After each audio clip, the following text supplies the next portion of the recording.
साईं राम।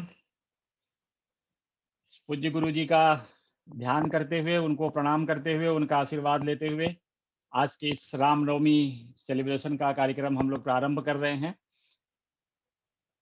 एक बार आप सभी लोगों को काका साहब दीक्षित ट्रस्ट की ओर से रामनवमी की हार्दिक शुभकामनाएं। बाबा आपके सभी मार्ग प्रशस्त करें, आप जीवन में उन्नति करें, ऐसी हमारी कामना है। इसी के साथ हम रामनवमी उत्सव का आज शुरुआत कर रहे हैं। आप सभी लोग जानते हैं कि रामनवमी क्यों मनाई जाती है। रामनवमी है क्या? रामनवमी पड़ती कब है? रामनवमी चैत्र मास के शुक्ल पक्ष के नवमी तिथि को मनाई जाती है और चैत्र पक्ष का जो शुक्ल पक्ष प्रारंभ होता है, प्रतिपदा से लेकर रामनवमी तक देवी उपासना की जाती है, शक्ति की उपासना की जाती है, जिसे हम नवरात्रि के रूप में भी जानते हैं। चैत्र मास के शुक्ल पक्ष की एक और विशेषता है कि इसकी प्रतिपदा से हमारा विक्रम संवत शुरुआत होता है, हमारा नया साल शुरुआत होता है। और नए साल के 9वें दिन यानी नवमी के दिन राम नवमी के रूप में हम मनाते हैं, क्योंकि इसी दिन भगवान श्री राम का जन्म हुआ था। ऐसा माना जाता है कि लगभग 5000 वर्ष पूर्व श्री राम जी का जन्म आज के दिन ही दोपहर में 12 साढ़े 12 के आसपास हुआ था, क्योंकि ये शास्त्रों में वर्णित है। वहीं से किसी और कोई विधान नहीं है जानने का, पर शास्त्रों में जो लिखा हुआ है और मूल रूप से गोस्वामी तुलसीदास जी का जो रामचरितमानस है, उसमें भी यह अंकित है। नवमी तिथि मधुमास पुनीता, शुक्ल पक्ष अभिजित हरिप्रीता। नवमी तिथि मधुमास मतलब कृष्ण जो चैत्र मास है उसकी नवमी तिथि और शुक्ल पक्ष अभिजित हरिप्रीता। अभिजित मुहूर्त, देखिए तुलसीदास ने सब कुछ डाल दिया है कि इसमें उस दिन मुहूर्त कौन से, किस मुहूर्त में भगवान श्री राम का जन्म हुआ, तो वो मुहूर्त था अभिजित। नक्षत्र थी पुनर्वसु, लग्न था कर्क, और इस दिन सूर्य 5 ग्रहों के साथ, जो मुख्य ग्रह होते हैं उन ग्रहों के साथ मेष राशि में विराज रहे थे। यह बड़ा दुर्लभ खगोलीय संरचना है, जो ये बड़ी मुश्किल, बड़ा मतलब यूं कहा जाए कि इससे ज्यादा सुंदर खगोलीय संरचना कुछ नहीं हो सकती जब भगवान ने जन्म लिया। यह एक दुर्लभ है। इस तरह से प्लेनेटरी सिचुएशन कभी जल्दी बनती नहीं है कि जब पुनर्वसु नक्षत्र हो, उसमें कर्क राशि हो और सूर्य मेष राशि में जा रहा हो, 5 मुख्य ग्रह अपने अपने मेन ग्रहों में हो, मेन राशियों में हो, और मुहूर्त अभिजित हो, तो भगवान का इसी समय जन्म होता है। नवमी तिथि शुक्ल पक्ष दोपहर के समय तुलसीदास जी इसको लिखते हैं, मध्य दिवस अति धूप न घाम, पावन काल लोक विश्राम। कह रहे हैं पूरा मध्य दिवस था, यानी आप देखिए गर्मी का अगर आप ग्राफ देखें तो मैक्सिमम टेम्परेचर करीब 2:30-3 बजे होता है, लेकिन दिन में 12 बजे गर्मी के महीने में भी मैक्सिमम टेम्परेचर नहीं होता है। तो कह रहे हैं मध्य दिवस अति धूप न घामा, पावन काल लोक विश्रामा। भगवान राम उस समय अवतरित होते हैं, और भगवान राम जितने भी ईश्वर के अवतार हुए हैं वो अवतरण ही है। भगवान राम को अगर अवतार के रूप में देखा जाए तो भगवान राम 7वें अवतार के रूप में माने जाते हैं। जो विष्णु के 10 अवतार हैं, इन अवतारों को अगर आप ध्यान से देखें तो इसमें एक बहुत बड़ा विज्ञान छुपा हुआ है। वह विज्ञान है कि सृष्टि की संरचना कैसे हुई। सृष्टि की संरचना के लिए अगर देखें हम अवतारों को ध्यान से, तो हमें डार्विन की थियरी मिलती है कि इवोल्यूशन होती रही है। पहला जीव समुद्र में आया, एक कोशिकीय जीव बना रासायनिक प्रक्रियाओं से। एक के पहले डीएनए बना, फिर एक कोशिकीय जीव बना, फिर उससे बहुकोशिकीय जीव बने, फिर जल में रहने वाले जीव बने, फिर जल से लेकर स्थल पर रहने दोनों में रह सके, जल और स्थल दोनों पे रह सके, ऐसे जीव का निर्माण हुआ। फिर स्थल पे रहने वाले जीव का निर्माण हुआ। फिर धीरे धीरे धीरे वर्टिब्रेट्स और हम लोगों का प्रादुर्भाव हुआ। हम लोग मनुष्य स्वरूप में भी इस पृथ्वी पर आए। ऐसा विज्ञान मानता है। ये क्रमिक विकास है, एवोल्यूशन है। लेकिन अगर हम अपने अवतारों को देखें तो देखिए विष्णु का पहला अवतार क्या है? विष्णु का पहला अवतार मत्स्य अवतार है। मत्स्य अवतार कहां हुआ? जल में। विष्णु का दूसरा अवतार है कूर्म, यानी कच्छप। तो कूर्म अवतार में कच्छप, कछुए को आप जानते हैं कि वो जल में भी रह सकता है, स्थल में भी रह सकता है। तीसरा अवतार है उनका वराह, जो जल से कीचड़ जो उत्पन्न होता है उन कीचड़ में भी खोद खोद के रह सकता है, कीचड़ में रहता है। जल और स्थल के दोनों का जहां पे जुड़ाव होता है वहां कीचड़ बनता है और उस कीचड़ में रहता है। और उसके बाद फिर धीरे धीरे धीरे धीरे हमारा नरसिंह अवतार आया। फिर उसके बाद वामन लिए मनुष्य का छोटा फॉर्म। जो वामन को तो आप जानते ही हैं, वामन अवतार में भगवान सूक्ष्म रूप में होते हुए भी आकार छोटी थी पर नाप लिए तीनों लोग एक साथ। सो वहां से फिर शुरू हुआ फिर परशुराम, राम, कृष्ण, बुद्ध, कल्कि, ऐसे अवतार कार्य। तो ये हमारे अवतार कार्य विश्व, अगर हम अपने धर्मों को, अपने धर्म ग्रंथों को, अपने गुरुओं की वाणियों को ध्यान से देखें, अगर उसमें जरा विश्वास डालकर देखें तो ऐसा प्रतीत होता है कि यह पूरा का पूरा विज्ञान ही समाहित है और इसमें कोई संशय नहीं है कि हमारे ऋषि मुनि मनीषी बहुत बड़े वैज्ञानिक थे। और जो धर्म, जितने भी धर्म हैं, मैं सिर्फ एक धर्म की बात नहीं करता, जितने भी धर्म हैं सब वैज्ञानिक रीति पे आधारित हैं। सो आज रामनवमी के दिन भगवान श्री राम का अवतार हुआ है। हर अवतार का एक अवतार कार्य होता है। आप जैसे जानते हैं कि दशरथ जी के घर में भगवान श्री राम का अवतार हुआ। दशरथ जी को कोई पुत्र नहीं उत्पन्न हो रहा था। वृद्धावस्था में चौथे पन पायौ सुतचारी।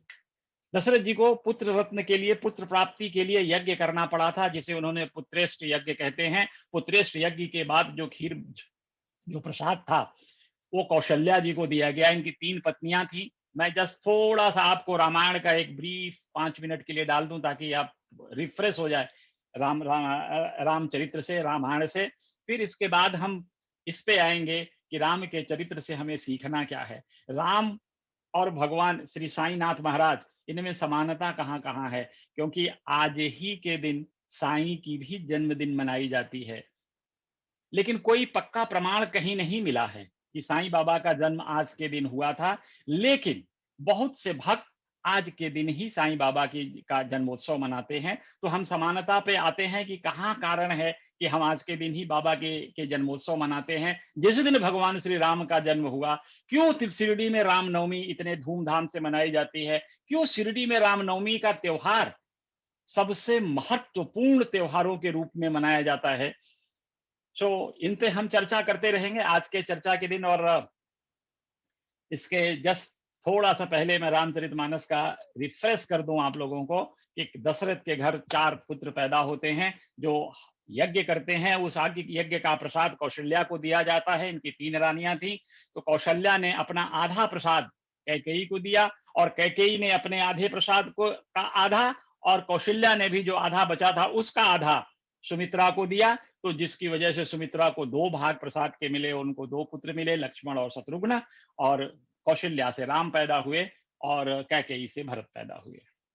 आप सब जानते हैं राम धीरे धीरे बड़े होने लगे। बड़े होने के बाद एक सबसे बड़ी चीज थी कि जैसे आज के दिन में अगर कोई धनाढ्य व्यक्ति हो, उसी के पास पैसे का हो, पावर हो, तो वह व्यक्ति गुरु परंपरा में विश्वास नहीं करता। मतलब वो परंपरा वो ये स्थापित करता है कि जितने भी गुरु हैं, जितने भी शिक्षक हैं, उसके घर आकर उसको शिक्षा दें, या वो गुरु स्थान पे जाता है शिक्षा के लिए, कहीं विद्यालय जाता है, तो वहां भी वो अपनी विशेष व्यवस्था ढूंढता है। सचराचर के स्वामी रघुपति श्री राजा राम जी महाराज, राजा दशरथ के पुत्र होने के बावजूद गुरु गृह पढ़न गए रघुराई, अल्प काल विद्या सन पाई। यह गुरु परंपरा को और मजबूत करना था। गुरु परंपरा में भगवान का अपना विश्वास कि मैं गुरु के घर, गुरु की जितनी इज्जत की जानी चाहिए, जितना सम्मान देना चाहिए, इसी सम्मान को बरकरार रखने के लिए और इस सम्मान को समाज में स्थापित करने के लिए भगवान श्री रामचंद्र जी वशिष्ठ जी के घर पढ़ने जाते हैं, गुरु आश्रम में पढ़ने जाते हैं। कृष्ण अवतार में कृष्ण जी भी संदीपनी ऋषि के घर पढ़ने जाते हैं, गुरुकुल में पढ़ने जाते हैं।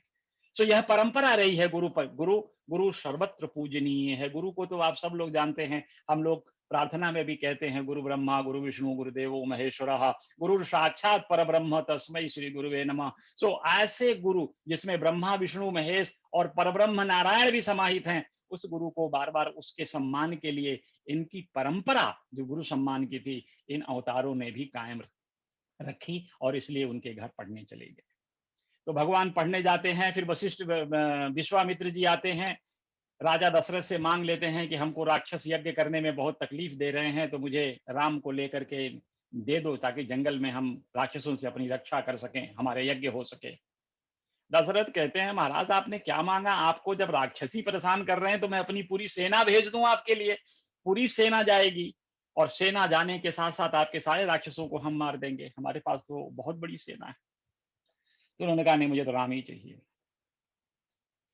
सो भगवान राम लक्ष्मण के साथ चले जाते हैं वशिष्ठ विश्वामित्र, कहानी लंबी है बस छोटे में विश्वामित्र के साथ जाते हैं, राक्षसों का नाश करते हैं। उसके बाद जनकपुरी में सीता स्वयंवर में पधारते हैं, सीता स्वयंवर में धनुष तोड़ते हैं, सीता जी से उनका विवाह होता है। विवाह करके सीता जी के साथ साथ लक्ष्मण जी की और दोनों भाइयों की शादी, सब लोग वापस अपने अयोध्यापुरी को लौटते हैं। अयोध्यापुरी से जब राम बड़े हो जाते हैं, थोड़े से युवराज के लायक 14 साल की उम्र होती है, तब उनके राज्याभिषेक की तैयारी की जाती है कि अब युवराज राम को राजा राम बनाया जाए।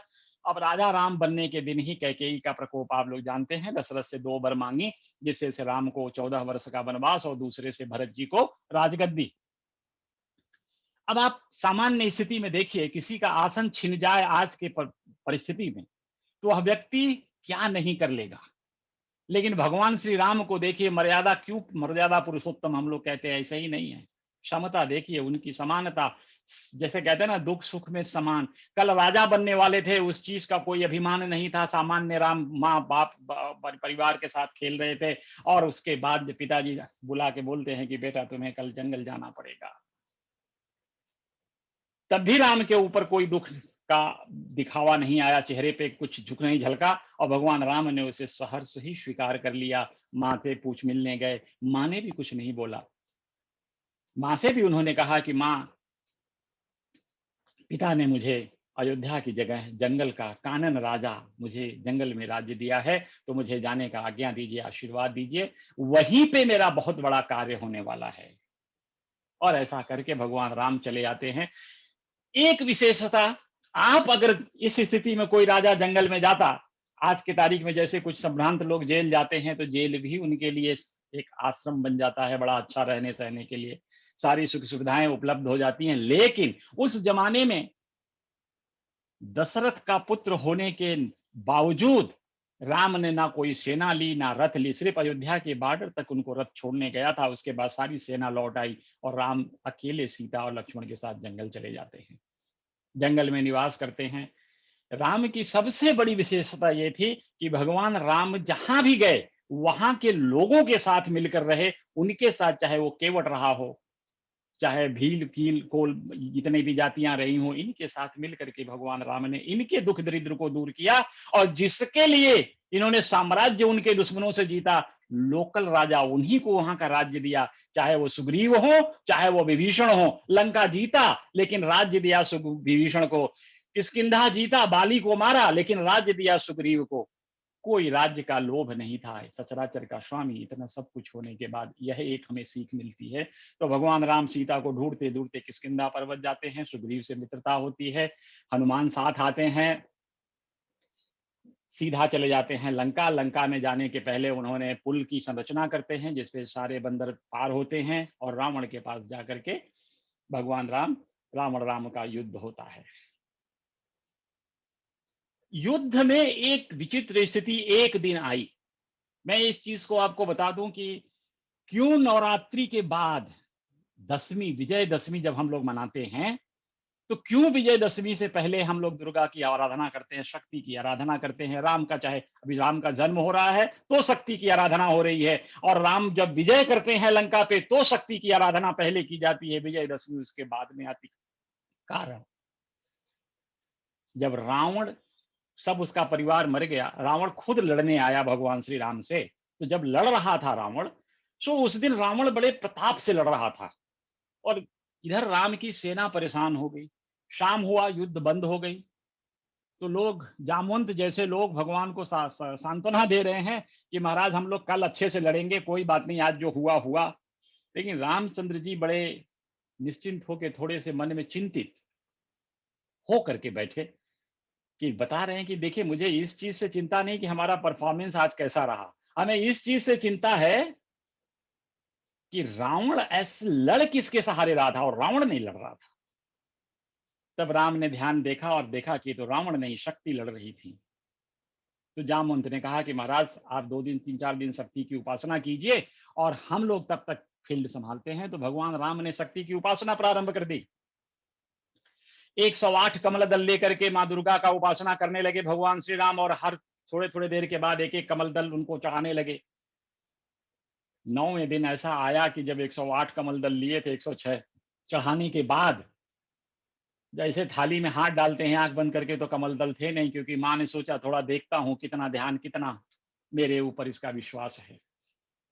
तो राम ने जब देखा थाल में कोई कमल फूल नहीं था, तो उन्होंने कहा, बड़े परेशान हुए, कह रहे मेरी तो 9 दिन की उपासना, ये पूरी तपस्या ही व्यर्थ गई, मैं शायद शक्ति को प्रसन्न नहीं कर पाऊंगा। लेकिन मुझे तो सबसे बड़ी दुख ये है कि मैं अगर ये प्रसन्न नहीं हुई तो मैं लड़ाई नहीं जीतूंगा, लड़ाई नहीं जीतूंगा सीता को ला नहीं सकूंगा। तो इसी सोच में राम थे, तथा तत्काल उनको ध्यान आया कि उनकी माँ राम को राजीव नयन बुलाती थी। तो राम ने कहा मेरे आंख जरूर कमल के समान होंगे, इसलिए माँ मुझे राजीव नयन बुलाती है। तो उन्होंने कहा जब मेरे आंख 2 कमल के हैं तो मैं क्यों नहीं अपने आंख ही माँ को अर्पित कर दूं। कमल दल जब देना ही है तो मैं अपनी आंख अर्पित कर देता हूँ। उन्होंने एक बाण निकाला और अपनी एक आंख तोड़ने के लिए तैयार हो गए। तैयार जब ऐसे ही बाण नजदीक आया, माँ दुर्गा प्रकट होती हैं और बोलती हैं, राम मैं तुम मेरी परीक्षा में सफल हुए, कल युद्ध करना। और राम युद्ध करते हैं। अगले दिन विजयदशमी के दिन रावण को मारते हैं। तो इसलिए हर रामदशमी विजयदशमी से पहले हम शक्ति की उपासना करते हैं। ये प्रथा तब से चली हुई है, शक्ति की उपासना करना, क्योंकि बिना शक्ति के संग्राम नहीं जीता जा सकता। तो चलिए हम फिर से वापस आते हैं भगवान के। आज हमको मैं भी 10 मिनट का टाइम, 7 8 मिनट का और लूंगा इस प्रवचन में। फिर जैसा आप लोगों को पता है कि एक भक्ति संगीत का भी कार्यक्रम हमने रखा है, छोटा सा प्रोग्राम है। तो वो करके फिर बाबा और राम को एक थोड़ा सा एक प्रयास करेंगे बाबा और राम को एक साथ लाने का, और उसके बाद फिर शाम की जो भी है कथा को समाप्ति की तरफ ले चलेंगे, क्योंकि यह प्रोग्राम हमारा 1 घंटे का ही रहता है और 1 घंटे में ही हमें खत्म करना है, ट्रस्ट का ऐसा आदेश भी है। सो भगवान श्री राम अयोध्या में जब प्रकट होते हैं, देखिए यहाँ पे कभी तुलसीदास ने ये नहीं लिखा कि राम पैदा हुए, वो लिखते हैं कि भगवान प्रकट हुए। तो भगवान को कहते हैं कि भगवान जब प्रकट होते हैं, तो तुलसी ने बड़ा अच्छा वर्णन किया है। भय प्रगट कृपाला दीन दयाला कौशल्या हितकारी, क्योंकि ये अयौनिक हैं, अयौनिक जन्म हुआ, अवतरित हुए हैं, ये प्रकट हुए हैं, साक्षात प्रकट हुए। हर सीत महतारी मुनि मनहारी अद्भुत रूप निहारी। भगवान का ऐसा स्वरूप कौशल्या जी के सामने दिखाई पड़ा, जिस स्वरूप को देखकर मुनियों का भी मन विचलित हो जाए। तो ऐसा स्वरूप भगवान का देखा। कैसा स्वरूप था? लोचन अभिरामा तनु घन श्यामा निज आयुध भुजचारी। चारों भुजाओं में शस्त्र लगे हुए थे भगवान के। बादल के समान सदृश्य विशालता थी। भूषण बनमाला नयन विशाला शोभा सिंधु खरारी। कह दुई कर जोड़ी स्तुति के तोरी के ही विधि करहूं अनंता। माँ तो अब ये भूल गई कि ये मेरा बच्चा। माँ तो भगवान के स्वरूप में उनको पूजना करने लगी, हाथ जोड़ करके उनकी स्तुति करने लगी कि मैं तुम्हारी स्तुति किस तरह से करूं भगवान। माया गुण ज्ञाना तीत अमाना वेद पुराण भनंता।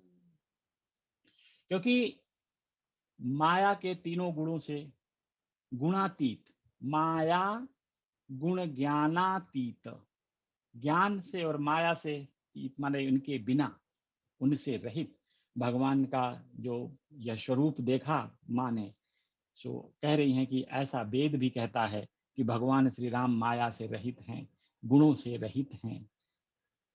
सो मम हित लागी जनु अनुरागी भयउ प्रगट श्रीकंता। भगवान हम लोगों के प्यार वश, हम लोगों के उद्धार करने के लिए अवतरित हुए हैं, हमारे बीच प्रकट होते हैं। ब्रह्मांड निकाया निर्मित माया रोम रोम प्रतिवेद, कह रहे हैं कि वेद ऐसा वर्णन करता है कि भगवान के एक रोम में पूरा ब्रह्मांड समाया हुआ था। इतना विकराल रूप में कौशल्या के सामने भगवान लेके आए। मम उर सोवासी यह उपवासी सुनत धीर मति धीर न रहे, उपजा जब ज्ञाना प्रभु मुस्काना चरित बहुत विधि कीन्ह चहे। सो जब भगवान अब सोचते हैं कि अब ये माँ, भगवान समझ रही थी इनको अब माँ बनाने के लिए ज्ञान देते हैं। माँ को भगवान ने जब ज्ञान दिया तब उसके बाद भगवान ने कह रहे हैं, कही कथा सुहाई मात बुझाई जही प्रकार सुत प्रेम लह। ऐसा कथा भगवान ने माता कौशल्या के सामने रखा, जिस तरह से कौशल्या उनको भगवान छोड़ करके बेटा मानने के लिए तैयार हो जाएं। उस कथा से प्रेरित होकर के माँ ने, फिर माता कहती हैं, माता पुनि बोली सोमति डोली तजहू तात यह रूप। फिर माता को जब ज्ञान हो गया कि मेरे लाल हैं, लल्ला हैं, राम अवतारित हुए हैं मेरे मेरे बेटे के रूप में, तब वो कहते हैं कि हे भगवान इस रूप को छोड़िए, कि जय शिशु लीला अति प्रियशीला जो यह सुख परम अनूपा। आप शिशु लीला कीजिए महाराज, जो हम जिसके लिए हम कब से लालायित हैं। सुनी भजन सुदाना रोदन ठाना। जैसे ही माना ने कहा कि अब बालक रूप में आ जाइए, तो बालक रूप में भगवान प्रकट होकर के और रोना प्रारंभ कर दिए। तो कहते हैं, यह चरित जगा वहीं हरिपद पा वहीं तेन परई भवकूपा, कि जो यह भगवान के चरित्र का गायन करता है वह व्यक्ति कभी भवसागर में डूबता नहीं। उसे माया से प्रभाव नहीं ज्यादा पड़ता। वो माया से अपने आप को बचाकर अंत काल में अपने गुरु के लोक में, अपने इष्ट के लोक में चला जाता है, प्राप्त कर पाता है। क्योंकि भगवान कहते भी हैं, सर्वधर्म त्याजेत मामेकम शरणम व्रज। कृष्ण भी यही कहते हैं कि तुम सब कुछ छोड़कर मेरे साथ आ जाओ, मामेकम शरणम व्रज, मेरे शरण में आ जाओ। अहम त्वाम सर्व पापेभ्यो मोक्षयिष्यामि मागे च्युता शुचिया। मैं तुम्हें सारे पापों से मुक्त करते हुए अंत में मोक्ष प्रदान कर दूंगा। बाबा भी यही कहते हैं, जो मन वचन कर्म से मेरे साथ जुड़ जाता है मैं उसके मोक्ष को सुनिश्चित कर देता हूं। सो भगवान श्री रामचंद्र जी अब बाल्य रूप में लीला करने लगे अयोध्या में, और इनको उनकी लीला करने दीजिए। और लीला के साथ साथ हम चलते हैं, थोड़े से भजन सुनते हैं। और ये भजन को मैं आपको बता दूं कि ये भजन हमारे बीच में भजनानंद समूह है। आज से करीब 7-8 साल करीब पहले जब अनिल भाऊ थे, तो उन्होंने ही एक यहाँ पे आंध्र विद्यालय है जहाँ पे विजुअली चैलेंज्ड बच्चे, जो आंख रहित, आंखों से जो दृष्टि बाधित हैं, वो बच्चे पढ़ा करते थे। सो हमारे बीच में ही बाबा के एक भक्त थे सूर्यकांत जाधव जी। उनको संगीत से लगाव था और उन बच्चों के प्रति भी लगाव था। तो सेवा में उन्होंने इन बच्चों को संगीत सिखाना प्रारंभ किया, और उन बच्चों को ऐसी संगीत शिक्षा मिली, कहते हैं अच्छा गुरु मिले तो आधा काम तो अपने आप हो गया। आधा थोड़ा गुरु ने मेहनत की, थोड़ा बच्चों ने मेहनत की। विजुअली चैलेंज्ड होने के बाद भी ये बच्चे बड़ी अच्छी संगीत विद्या प्राप्त किए और बड़ा अच्छा गायन और वादन करने लगे। धीरे धीरे इनका नाम भी फैलने लगा, टीवी और रेडियो पर भी जाने लगे।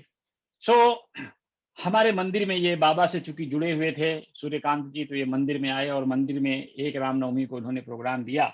और उसके बाद से लेकर अब तक जितनी रामनवमी थी पिछला साल छोड़कर कोविड के चक्कर में नहीं हो पाया था। सो हम लोगों ने इस बार सोचा कि चूंकि हम वर्चुअली जुड़ सकते हैं, तो हमने प्रोग्राम ऐसा बनाया था कि चलो ठीक है, इनसे वर्चुअली उस विद्यालय में ही ये कर लेंगे और वहां से हम इनको कनेक्ट कर देंगे। लेकिन दुर्भाग्य देखिए, मुंबई में लॉकडाउन लगा हुआ है, बच्चों को घर भेज दिया गया है। सो ये बच्चे आपस में ही नहीं मिल पाए, जिससे कि ये प्रोग्राम हम उनको वहां से लाइव कर पाते। तो अभी हमारे पास कुछ रिकॉर्डेड वर्जन है इनके, तो हम उनके 4 रिकॉर्डेड गीत सुनाएंगे, फिर इसके बाद में इनका डिटेल परिचय भी आपसे देंगे। सो आप लोग बने रहिए हमारे बीच में। सबसे पहले इनके द्वारा गाया हुआ एक बाबा का भजन।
अब हम इनका एक दूसरा गीत आपके लिए लगा रहे हैं। ये राम जी के बचपन के बारे में जो बड़ा चर्चित है।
अब चलते हैं, 2 भजन और हैं इनके। हमने 4 भजन सेलेक्ट किए थे, अब तीसरे भजन की तरफ चलते हैं। हाँ, ये बांसुरी वादन है इस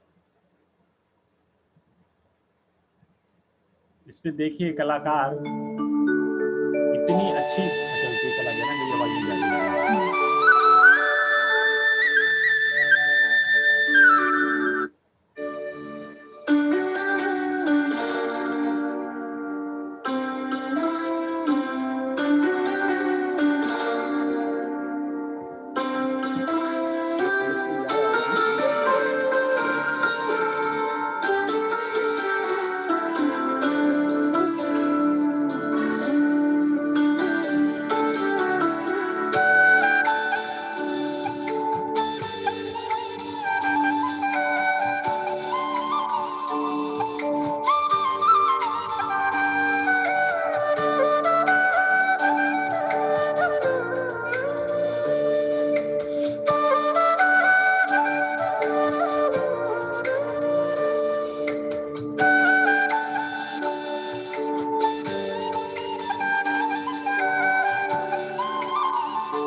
हमारी अंतिम प्रस्तुति भजनानंद समूह के द्वारा।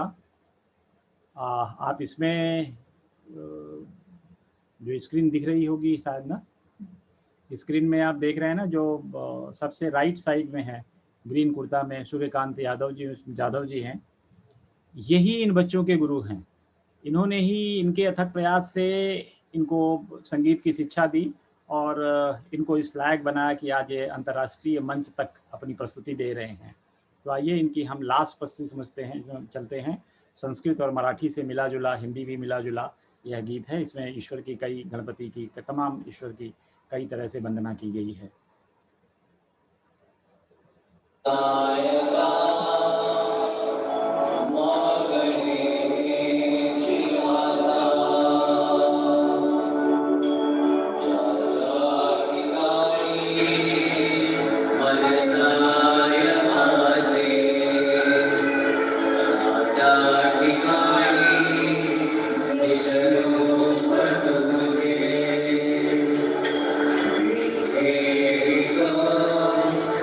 Vasa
थे हमारे कुछ कलाकार भजनानंद ग्रुप से। ये भजन मंडली है, सूर्यकांत यादव जी के सानिध्य में उनके देख रेख में तैयार की गई थी। और हमारा दुर्भाग्य है इनको हम लाइव नहीं सुन सके, नहीं तो बड़ा आनंद आता। बड़े अच्छे बच्चे हैं। इनमें मैं इनका परिचय आपको दे दूं, ये जितने भी लोग थे सब विजुअली चैलेंज लोग थे, इसमें से कोई भी किसी का विजन प्रॉपर नहीं था। तो पहला चीज़ में जो बांसुरी आपने सुना, बांसुरी पे थे किरण व्यूकर। और किरण व्यूकर के बारे में इतना ही बताना चाहूँगा कि पंडित हरिप्रसाद चौरसिया के साथ संगत कर चुके हैं पहले। और इनके जो आजकल इंडियन आइडल में इनके बांसुरी की संगत चलती रहती है। इन्होंने महाभारत में भी बांसुरी की संगत दी थी, जो बाद वाला नया महाभारत बना है उसमें। दूसरी तबला पे आपने देखा ये सचिन थे, सचिन पाटिल। और ये भी तबला के बड़े उम्दा कलाकार हैं और काफ़ी प्रस्तुति देते रहे हैं। इनके कई प्रतियोगिताओं में भाग लिया है और ये ग्रेजुएशन भी किया है उन्होंने। उस्ताद जाकिर हुसैन साहब ने भी इनके तबले की काफ़ी प्रशंसा करी है। एंड हारमोनियम और बोर्ड पे देखा आपने सिद्धेश जी को। सिद्धेश जी भी काफ़ी बड़े कई प्रतियोगिताओं में भाग ले चुके हैं और ये आप ऑनलाइन बच्चों को सिखाते भी हैं कि कैसे म्यूजिक सीखी जाए। सो म्यूजिक के गुरु भी बन चुके हैं अभी धीरे धीरे। और ये सचिन और सिद्धेश दोनों अपने सगे भाई हैं और दोनों एक साथ मिलकर के, दुर्भाग्य देखिए ईश्वर की इनकी कि दोनों एक साथ विजुअली चैलेंज हुए और ये मिल करके इन्होंने संगीत को अपनाया और आज इनकी संगीत मतलब इनके आजीविका की भी साधन है और इनका यश भी कमा रही है। और संतोष केडेकर जो गीत गा रहे थे आपके साथ, ये भी हैं, कभी ढोलक भी बजाते हैं, अच्छा लोक संगीत गाते हैं। और जो संध्या लड़की के रूप में आपने देखा, संध्या भी ये संगीत में ग्रेजुएशन प्राप्त कर चुकी हैं और बड़ी अच्छी गायिका हैं। आज के तारीख में ये एक बैंक एम्प्लॉय भी हैं, उसमें बैंक अधिकारी के रूप में इन्होंने ज्वाइन किया है। या दूसरी सिंगर जो अर्चना थी, इन्होंने भी ग्रेजुएशन की परीक्षा दी है। सो मैं बाबा से यही प्रार्थना करता हूँ कि इन लोगों की ऐसे ही जो प्रस्तुति है दिनों दिन तरक्की करती जाए और इनका निखार हो, यश इनको प्राप्त हो। क्योंकि यश मिलना भगवान के ही हाथ में, हमारे हाथ में सिर्फ इतना है कि हम प्रयास करें और अच्छा प्रयास करें। अच्छा प्रयास के बाद यश देना न देना ईश्वर के हाथ में है। क्योंकि जब भरत जी अपने ननिहाल से लौट के दशरथ की मृत्यु हो चुकी थी और भरत आते हैं अयोध्या में, उनको गुरु वशिष्ठ बताते हैं कि आपके पिता की मृत्यु हो गई है। और तब उन्होंने बिलख करके भरत जी रोने लगे, कह रहे हैं कि आपने सूचना क्यों नहीं दी, ऐसे कैसे हो सकता है, भगवान मेरे बड़े भाई जंगल जा चुके हैं, पिताजी की मृत्यु हो चुकी है। तो वो बहुत टूट से गए भरत। तब वशिष्ठ ने उनको एक ही चीज समझाई, सुनहु भरत भाभी प्रबल, बिलख कहो मुनिनाथ, हानि लाभ जीवन मरण जस अपयस विधिहात। कह रहे हैं 6 चीज जीवन की जो होती हैं यह सब विधि के हाथ में होती हैं, इस पे मनुष्य का कोई नियंत्रण नहीं है, सिर्फ मनुष्य अपना कर्म करता है। इनके फल ईश्वर के हाथ में होते हैं। जैसे हमारा जन्म कब होगा, हमारी मृत्यु कब होगी, यह ईश्वर के हाथ में है। वो दोनों चीजें जो आपके जीवन के लिए सबसे इंपॉर्टेंट है, आपका जन्म और आपकी मृत्यु, दोनों पे आपका नियंत्रण नहीं है। उसी तरह से हानि लाभ, कहाँ आपको फायदा होगा, कहाँ नुकसान होगा अच्छा करते हुए, क्योंकि सब प्रारब्ध से जुड़े हुई चीजें होती हैं। तो ये सब प्रारब्ध के अनुसार से ईश्वर के हाथ में होती हैं। तो इनको भी भगवान यश दें। मैं इसीलिए भगवान से प्रार्थना ही कर सकता हूँ, श्री साईं से प्रार्थना कर सकता हूँ। तो चलिए आज के इस संध्या को थोड़ा सा जो सत्संग है इसको और आगे बढ़ाते हैं। आप सभी लोग जानते हैं कि शिरडी में भी रामनवमी का त्यौहार मनाया जाता है। कब शुरू हुआ? शिरडी में तो बाबा के मनाने से, रामनवमी मनाने से पहले से भी रामनवमी मनाया जाता था, लेकिन इस ग्रैंड स्केल पे नहीं था, इतना बड़ा नहीं होता था। तो सबसे पहले शिरडी में एक गोपाल राव गुंड हुआ करते थे, इंस्पेक्टर थे। इनको ख्याल आया कि रामनवमी के दिन उन्होंने उर्स मनाने का प्रारंभ किया। सो गोपाल राव गुंड 1897 में उन्होंने उर्स भरने के लिए बाबा से प्रार्थना की। बाबा सहज तैयार हो गए। उस दिन 1897 से रामनवमी के दिन उर्स प्रारंभ हो गया। उर्स को आप सभी लोग जानते हैं कि सूफी संतों के पुण्यतिथि को हम एक मेला टाइप उर्स आयोजित किया जाता है, तो उस तरह की चीज़ें शुरू हो गई। उसके बाद से अब बात चलते चलते चलते काफ़ी दिन बीत गए थे, 1911 की बात आई। सो ये उर्स वाले प्रोग्राम में चंदनोत्सव भी जुड़ गया था। चंदनोत्सव के बाद, मैं संक्षिप्त में चल रहा हूँ इसको, चंदनोत्सव के बाद 1911 तक ये उर्स और चंदनोत्सव चलता रहा। और बाद में 1911 में एक दिन योगेश्वर भीष्म को यह ध्यान आया कि ये उर्स और चंदनोत्सव दोनों रामनवमी के दिन ही मनाए जाते हैं, इसमें जरूर कोई न कोई बाबा का विधान होगा, इनके कुछ बाबा की लीला छुपी होगी, क्योंकि ये बाबा के अनुमति से ही दोनों प्रोग्राम मनाए जाते हैं। तो उन्होंने कहा कि क्यों नहीं ये भगवान श्री राम का जन्म, हम लोग रामनवमी को भगवान श्री राम का जन्म भी मनाना प्रारंभ कर दें। प्रस्ताव लेकर के बाबा के पास जाते हैं, बाबा सहर्ष स्वीकार कर लेते हैं। तो उस दिन से 1911 से शिरडी में रामनवमी मनाना, रामनवमी के बाद उर्स, शाम को उर्स, दिन में उर्स और चंदनोत्सव, ये तीनों प्रोग्राम साथ साथ चलने लगे। जब उर्स रामनवमी पहली बार 2011 में शुरू हुआ, तो उस समय की का वर्णन साईं सचरित्र में ऐसे मिलता है कि भीष्म को जब ये था कि एक इस दिन भजन गाने वाला कोई चाहिए राम का, तो उनका राम आख्यान एक ग्रंथ लिख रहे थे उन्होंने, उनकी उससे राम आख्यान, उन्होंने कहा कि भाई राम आख्यान मेरे पास है, मैं उससे भजन गा दूंगा। काका महाजनी ने कहा मैं हारमोनियम बजा दूंगा।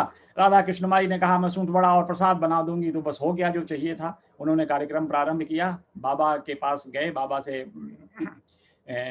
जैसे ही वहाँ पे बाबा ने पूछा कि भाई ये क्या है, पालना वालना रख दिया था, और अचानक थोड़े से कथाएं में अचानक बाबा क्रोधित हो जाते हैं। ऐसे सब अवसर पे जब भी शुभ अवसर होता था बाबा क्रोधित होते थे। बाबा के क्रोध का मतलब जो सामान्य जन यही सम लगाते हैं कि उसमें जो बुराइयां, जो परेशानियां आनी होती थी, बाबा उन सबको गुस्से से दूर भगा देते थे, ताकि अबाध रूप से कार्यक्रम सफल हो सके। और उसी दिन से शिरडी में ये रामनवमी का त्यौहार शुरू हो गया और बड़े अच्छे से ये त्यौहार चलने लगा, और आज भी उसी हर्षोल्लास के साथ मनाया जाता है।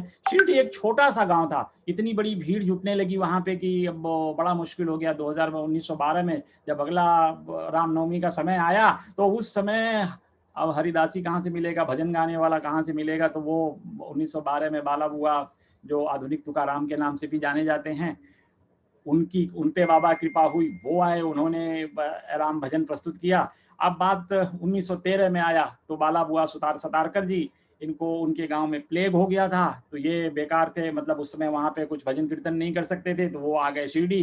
काका साहब दीक्षित से मिलते हैं, काका साहब दीक्षित बाबा से अनुमति लेकर के उस साल बाला बुआ सुतारकर जी का कीर्तन का आयोजन किया जाता है। राम का कथा, राम का प्रवचन, राम का संगीत इनके द्वारा होता है। और उसके बाद 1914 से तो बाबा ने सदा के लिए एक समस्या का समाधान कर दिया। बाबा के अनन्य भक्त दास गणु महाराज 1914 से कीर्तन करने लगे, और तब से अनवरत शिरडी चलने लगी। आप ये देखिए कि इतने बड़े छोटे से गांव में इतनी बड़ी भीड़ आने लगी, और सबका प्रबंधन ये बिना गुरु की कृपा से संभव नहीं था।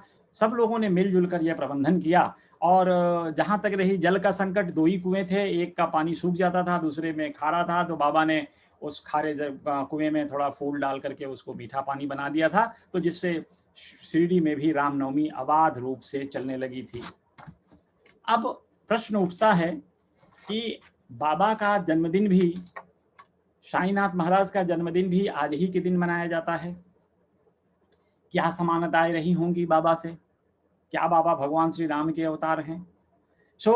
बाबा एक साक्षात नारायण अवतार हैं, इसमें कोई संशय नहीं है। बाबा को शिरडी में जिसने अपने जिस भी इष्ट रूप में देखना चाहा, उनको उस इष्ट रूप में बाबा के दर्शन हुए।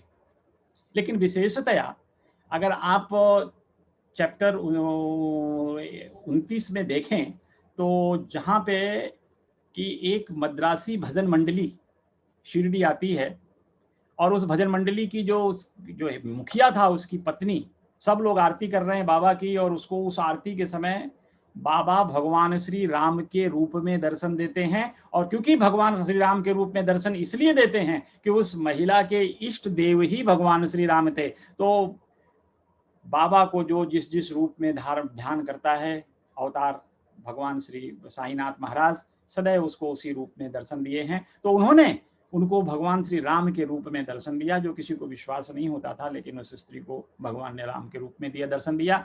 दूसरी कथा आती है, दूसरी कथा है कि जिसमें एक डॉक्टर साहब एक मामलतदार के साथ, उनके मित्र थे, शिरडी आते हैं और उन्होंने कहा था कि चूंकि बाबा यमन हैं तो मैं उनको प्रणाम तो करूंगा नहीं, तो इसलिए जब दोपहर के समय आरती के समय उनके मित्र के साथ वो जा रहे थे तो सबने देखा कि ये डॉक्टर साहब तो सबसे पहले जाके बाबा का पैर छू रहे हैं।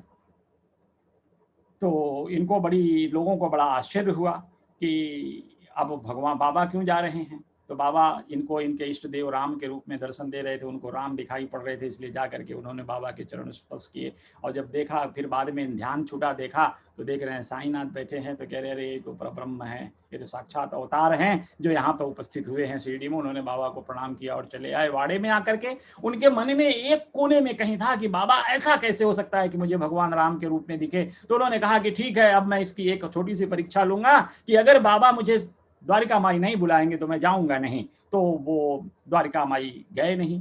3 दिन तक बीत गया। चौथे दिन उनका एक दोस्त आता है खानदेश से, वो कह रहा बाबा के दर्शन करने चलना है, उसको लेकर के चले गए। तो बाबा ने उनको देखते ही कहा कि भाई साहब आपको किसने बुलाया। सो इनको बड़ी शर्म आई और इन्होंने बाबा की परीक्षा जो लेने की मन में ठानी थी उसमें असफल रहे और बाबा को इन्होंने अवतार के स्वरूप में प्रणाम किया, बाबा का आशीर्वाद प्राप्त किया, बाबा की कृपा प्राप्त की और अपना जीवन आनंद पूर्वक व्यतीत करने लगे। तो ये कुछ खास चीजें थी। अब रामायण के सार में अगर हम चलते हैं, क्योंकि 8 बज चुका है, इसलिए मैं जस्ट बड़े संक्षेप में बताता हूं कि भगवान राम के जीवन से हमें क्या सीख, सिमिलरिटी भी क्या क्या है कि सहनशीलता और धैर्यवान। भगवान राम को यही शिक्षा बाबा शिरडी साईनाथ भी देते हैं कि आपको सहनशीलता डेवलप करनी चाहिए। जब तक आप में अपमान या सहनशीलता, अपमान सहने की क्षमता और सहनशीलता नहीं आएगी, तब तक आप अध्यात्म के रास्ते पे चलना थोड़ा कठिन हो जाएगा आपके लिए। यही चीज भगवान राम, एक राजा राजकुमार जो कल राजा बनने वाला है, उसकी गद्दी छिन रही है और उसको जंगल जाना पड़ रहा है, यही नहीं, लेकिन उनके हृदय चेहरे पे कोई उदासी का भाव नहीं, सब कुछ पिता के आज्ञा मान करके वो चले गए। यही चीज बड़ी चीज थी कि उन्होंने पिता की सत्ता, गुरु की सत्ता, परिवार की सत्ता, सबका सम्मान किया। और यही चीज साईनाथ महाराज समझाते हैं कि अपने परिवारजनों की, अपने जो भी आपका नैतिक कर्तव्य है, जीवन के कर्तव्य हैं अपने, और गुरुजी तो बार बार यही शिक्षा हम लोगों को देते हैं कि तुम अपने परिवार में अपने माँ बाप की सेवा करो पहले, उसके बाद तुम मंदिर आया करो। सो ये चीज बड़ी अच्छी, जो साईं बाबा से बड़ी सिमिलरिटी से भगवान श्री राम ने भी दिखाया, वही चीज साईनाथ महाराज के भी दर्शन में हमें मिलती हैं। और फिर दूसरी चीज जो राम के पास थी, दया भाव, अपने भक्तजनों के साथ उनका बड़ा दया, अपने जो जन थे, अपने लोग थे, जो उनकी सेना में लोग थे, जो उनके साथ चलने वाले थे, सेवक थे, सबके साथ वो बड़ा दया भाव से रहते थे। सेना उन्होंने वंचितों से बनाई, कोई किसी जो बड़ा असहाय थे, गरीब थे, गांव गुरुआ में रहते थे, उन लोगों से लेकर के अपनी सेना बनाई, उन लोगों के साथ जीवन व्यतीत करने का। चाहे वो सुग्रीव बहुत सताए हुए थे, बाली उनका सब कुछ हर लिया था, इवन उनकी पत्नी तक का बाली ने हरण कर लिया था, फिर भी भगवान ने सुग्रीव की सहायता की, उसकी मदद की, उसको इनके हृदय में उसके दुख से दया भाव जागृत हुई और उन्होंने धीरे धीरे सुग्रीव की भी मदद करी। फिर जो तीसरी चीज आती है कि बुरे समय में निराश नहीं होना, यह शिक्षा साईनाथ महाराज भी देते हैं। बाबा तो यहाँ तक आश्वासन भी देते हैं कि तुम सदैव इस चीज का ध्यान रखना कि मैं तुम्हारे साथ हूँ, तुम चाहे जहां कहीं भी रहो, तुम जब भी मुझे जैसे भी पुकारोगे मैं तुम्हारे साथ उपस्थित हो जाता हूँ। इवन मैं चला भी जाऊंगा तो भी अगर तुम जहां पुकारोगे मैं दौड़े दौड़े आऊंगा। ये सच्चिदानंद साईनाथ महाराज के आश्वासन है अपने भक्तों के प्रति। यही चीज भगवान राम ने अपने भक्तों के बुरे समय में जाकर के उनके साथ मदद की। इसमें बड़ी कुछ शिक्षाएं हैं, भगवान राम की बड़ी कुशल प्रबंधन रही है, उनसे सीखने जैसी है। वैसे ही साईनाथ महाराज की भी बड़ी कुशल प्रबंधन रही है। शिरडी में इतनी विपत्तियां आई, इतनी महामारी आई, इतने तरह तरह की व्यवधान आए, लेकिन बिना संयम खोए सच्चिदानंद साईनाथ महाराज ने सब सफलता पूर्वक अपने भक्तों को साथ देते हुए सब शंकाओं का, सब समस्याओं का समाधान किया। सच्चिदानंद साईनाथ ने, वही भगवान श्री राम ने कहा कि सबको समान अवसर देते थे, चाहे उनके सेना में कोई भी हो, जो गरीब गुरुआ जो यहीं कहीं गांव से लिया है, उनको भी सेना में समान का। अंगद को रावण के दरबार में भेजा, क्योंकि अंगद को इसलिए दरबार में भेजा रावण के कि पहले देखिए राम ने किसी के साथ कभी कोई वार्ता नहीं की, चाहे वो खरदूषण आए उनको मार दिया, ताड़का आया उसको मार दिया, जो भी रास्ते में आया उसको मारते गए, लेकिन रावण के खानदान को भी मार दिया। लेकिन जब रावण आया तो रावण से लड़ने से पहले उन्होंने सोचा था कि रावण से तो एक बार बात कर लेनी चाहिए, मतलब एक अवसर देना चाहिए आदमी को सुधरने के लिए। तो उन्होंने रावण को से मिलने के लिए अंगद को भेजा था। अंगद को ही क्यों चुना? अंगद में उन्होंने देखा कि थोड़ी सी कॉन्फिडेंस की कमी थी, क्योंकि जब अंगद से जामवंत ने पूछा कि तुम भाई बाहर चले जाओगे सीता खोजने समुद्र पार करके, तो अंगद ने कहा, अंगद कहूँ जाओ मैं पारा, जिये संशय कछु फिरती बारा, मतलब शंकालु के वो कॉन्फिडेंस नहीं था। तो राम ने इनमें धीरे से लीडरशिप क्वालिटी डेवलप कर रहे थे कि इनको भी आगे बढ़ाया जाए, इनको मनोबल इनका ऊंचा किया जाए, तो इनको लंका में भेजा सबसे पहले। और रावण के साथ जो बातचीत हुई है उसको अगर व्याख्या करें तो वो बड़ा आनंददायक है। तो राम में बड़ी अच्छी लीडरशिप क्वालिटी थी। वही बाबा ने भी अपने भक्तों का नेतृत्व आगे रहकर किया। उनकी एक ऐसी छोटी, बाबा की तो ऐसी विशेषता थी कि बाबा छोटी छोटी लीलाएं करके जीवन कैसे जीना है इसका शिक्षा देते थे। सदैव बाबा भक्तों के सामने एक छोटी छोटी लीला करते रहते थे, एक छोटा छोटा देख, और उसको देख करके भक्तों के मन में बाबा के प्रति विश्वास जमता था और भक्त अपने पूरी आस्था के साथ सच्चिदानंद साईनाथ के साथ जुड़ जाते थे। उनके दिखाए रास्ते पे चलने का प्रयास है। आज भी पूज्य गुरु जी यही हम लोगों से कहते हैं, पूजा पाठ से ज्यादा जरूरी है कि गुरु के दिखाए रास्ते पर चलने का प्रयास करो।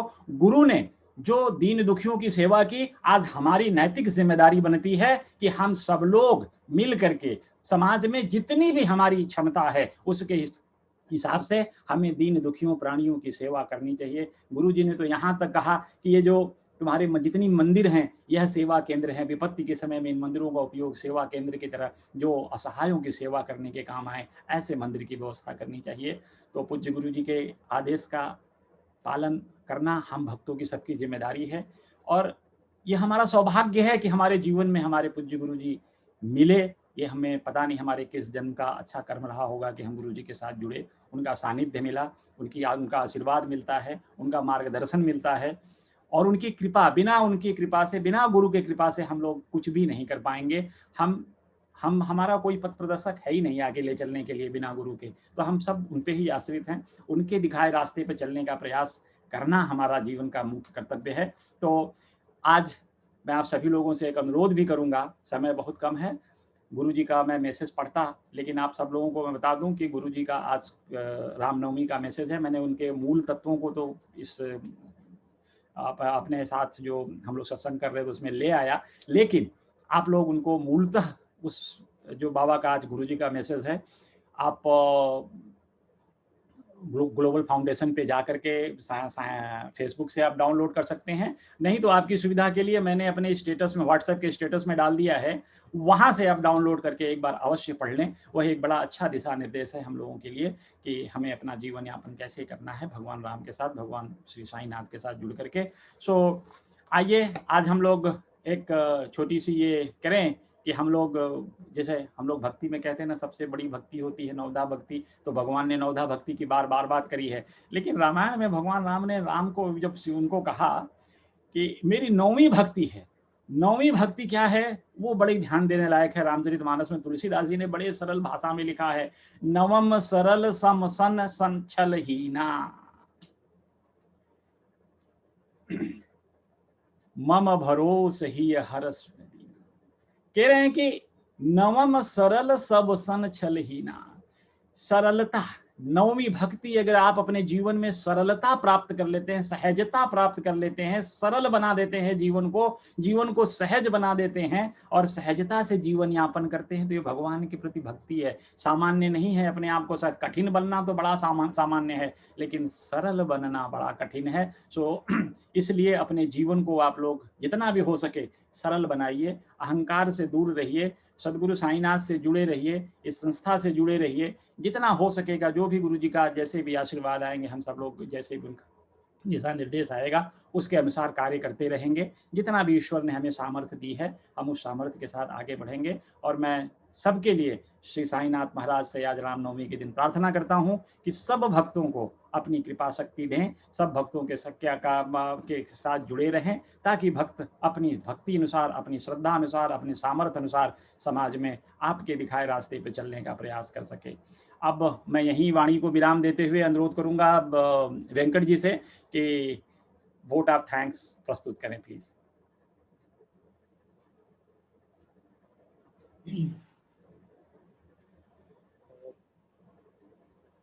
काका साहेब दीक्षित ट्रस्ट की तरफ से आप सभी साईं भक्तों को रामनवमी की शुभकामनाएं।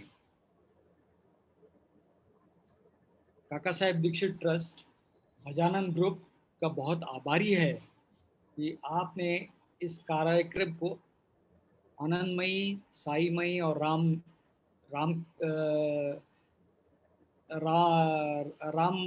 राममयी किया है, ऐसा मैं कहूँगा। और हम सभी को बहुत आनंद आया और हमने बहुत एंजॉय किया। इसमें सब में बड़ा श्रेय जाता है श्री सूर्यकांत जाधव जी को। ये उन्हीं के सभी प्रयास से ये भजानंद ग्रुप बना है और इस रामनवमी के पावन अवसर पर इस भजन का आनंद हम सभी को प्राप्त हुआ है। सूर्यकांत जाधव जी, थैंक यू वेरी मच। आपके वजह से हम सभी को ये चांस मिला है कि हम इस भजानंद ग्रुप से, भजन आनंद ग्रुप से जुड़ने के लिए। लास्ट में मैं श्री पटेल जी जिन्होंने हमें कुछ वीडियोस मिलने में सहायता दी, उनको थैंक्स देना चाहता हूँ, उनका आभारी हूँ। और सब में बड़ा आभारी हूँ मैं दामले जी और आशुतोष जी जिन्होंने ये प्रोग्राम आज 36th वीक तक खींचा है। पूरे आज 36th वीक से कंटिन्यू कर रहा है प्रोग्राम।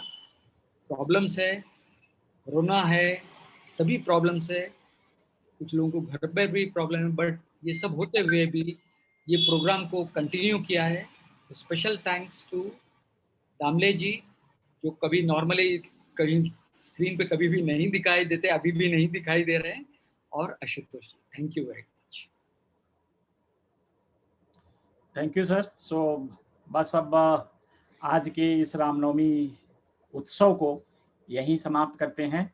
आपका उत्सव जारी रखें, ये सिर्फ वर्चुअली जो हम उत्सव यहाँ कर रहे हैं वो बंद हुआ। आप रामनवमी अपने रीति से मनाते रहिए, भगवान राम के साथ जुड़े रहिए और एंजॉय करिए, बाबा के साथ जुड़े रहिए, एंजॉय करिए। Thank you so much for joining today for this particular Ramnavami उत्सव। Thank you so much. Ashutosh ji, एक मिनट भाभी जी कुछ बोलेंगे। आशुतोष जी बहुत बहुत धन्यवाद, एंड दीक्षित ट्रस्ट को भी बहुत बहुत धन्यवाद। मैं ये सब चीजें अपने तेल भवन देहरादून मंदिर को बताऊंगा। आपको बहुत बहुत धन्यवाद आशुतोष जी। और आपको कहा है अपना जरा सेल नंबर भेज दीजिएगा। प्रभु की एक फोटो है, मैं जस्ट अभी आपको भेजता हूँ सर। सेल नंबर तो वही सर जिसमें आपको व्हाट्सएप भेजता हूँ। Ashutosh ji, can you just repeat it? हाँ, 9869। बस you can just send me just now. I will be, अब वो SMS कर दीजिएगा सर। ठीक है, ठीक है। बाबा का बहुत बहुत बहुत अच्छा प्रोग्राम रहा। Last time when I was in Bombay, एक बार आप इस सत्संग में लेके गए थे और सब लोगों को, दीक्षित जी के ही मैं घर पे गया था। ठीक है, thank you sir, thank you so much.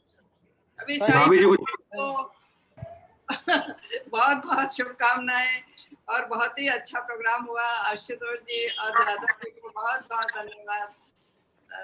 Damle जी को बहुत बहुत धन्यवाद कि इस तरह से बहुत अच्छा प्रोग्राम चलाया अपन ने, और बहुत सभी को बहुत ज्यादा इंटरेस्ट से सब लोग देखते हैं और टाइम पे आ जाते हैं सब लोग यहाँ पर देखने के लिए। बहुत ही खुशी है, बहुत ही अच्छा है। अगेन रामनवमी के लिए सबको बहुत बहुत शुभकामनाएं। थैंक यू माँ, थैंक यू माँ। हैप्पी रामनवमी आशुतोष भाई साहब। हाँ, हैप्पी रामनवमी माँ। आशुतोष जी, हैप्पी रामनवमी। हैप्पी रामनवमी जी, हैप्पी रामनवमी। कैसे हैं आप लोग? सब लोग ठीक ठाक? सब बहुत अच्छे हैं, thank you, and we wish everyone at the temple a very happy Ramnavami. आपको भी रामनवमी की ढेर सारी शुभकामनाएं ट्रस्ट की ओर से और हमारे साथ। आपने बहुत अच्छा बैकग्राउंड बनाया। हाँ, ये बेटी ने बनाया है मेरी, वो एक्चुअली वो ब्रांड डिजाइनर है, सो वो थोड़ी थोड़ी मेरे लिए भी कर देती है। बाबा से लगाव है उसका, तो जस्ट वो अपना सोचते रहती है कैसे बना के दी मुझे कि